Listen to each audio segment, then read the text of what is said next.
Thousands of former prisoners who thought they would spend Christmas behind bars are free thanks to the help of the First Step Act. President Trump signed the legislation into law last December. The act increases the number of good conduct time credits an inmate can earn per year. It also built on the Fair Sentencing Act of 2010 signed by former President Obama, which reduced penalties for crack cocaine offenses.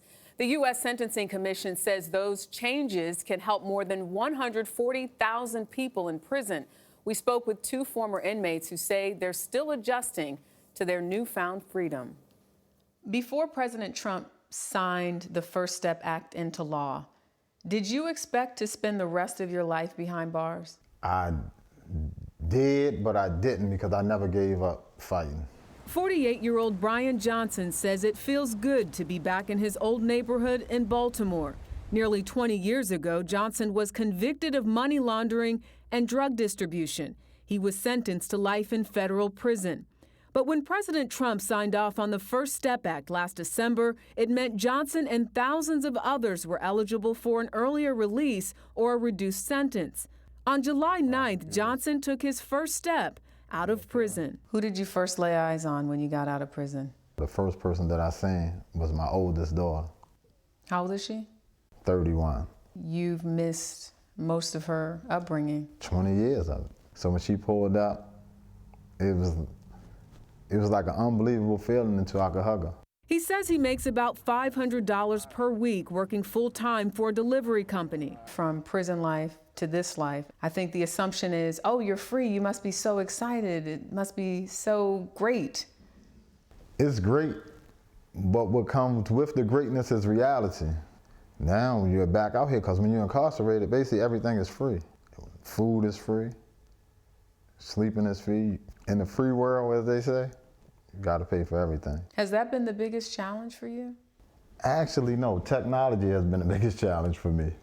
Right now, I have a phone, but I couldn't tell you how to work everything on the phone. Even harder than that, finding out he has a son. Since I've been home, I found out I have a son that's 26 years old, and he is incarcerated in the federal system. For what? 12 years for carjacking. Does that hurt? Yes, it did. Because I feel like if I was here, that definitely wouldn't happen. Recently, Johnson traveled to Washington, D.C. with the criminal justice reform group Cut 50, which aims to reduce the prison population by half. He shared his story with lawmakers, fighting on behalf of others who are still locked up. There's a lot we have left to do. Holly Harris, a conservative and executive director of the Justice Action Network, pushed to pass the First Step Act. If you had told me 20 years ago that I would be working with the ACLU and the NAACP, I would have called you crazy. According to the Prison Policy Initiative, the United States has the highest incarceration rate and the largest prison population worldwide, with about 2.3 million inmates. This is truly an American issue. When you're in prison, you're locked in. But when you return to society, you're locked out. You're locked out of a productive life. Clover Perez of Long Island, New York, says that's exactly what she feared after being released from federal prison almost a year early. She served 8 years for immigration fraud. My biggest concern was finding a job. I thought that I may not be marketable, and how was I going to catch up? She eventually found a job as an office manager at a law firm. Her biggest struggle, she says, coming to grips with her oldest son's death. He was shot and killed about a year before she was arrested. When I come home, I'm waiting for Andre to show up, and he doesn't show up. It's a battle that I'm fighting, and I fight it every day. And every day, as more inmates work to take their first step out of the system, the next step is making sure they don't go back. Are you a danger to society? Should people be concerned about you? People should not be concerned about me. I don't have nothing to hide from nobody. I don't intimidate nobody. I go to work and I go home. I know for a fact that I'm a totally different person this day and age.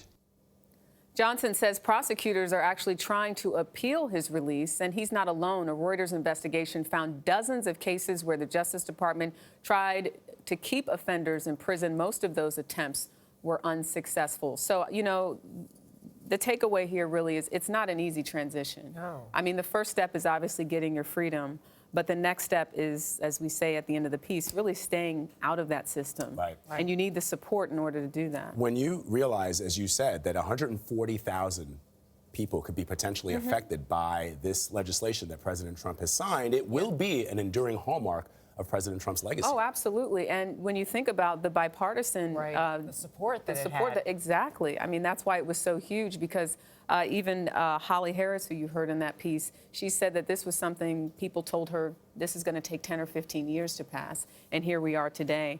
And criminal justice reform, whether you're Republican or Democrat, people are coming together and saying this is an issue, we need to do more about it. First So, step. You've got to First worry step. about that next step, and Yeah. jobs and skills Exactly. need to be worked on once they're out. Absolutely. Yeah. Really important reporting. Jericka, thank you very Thank much you. for that.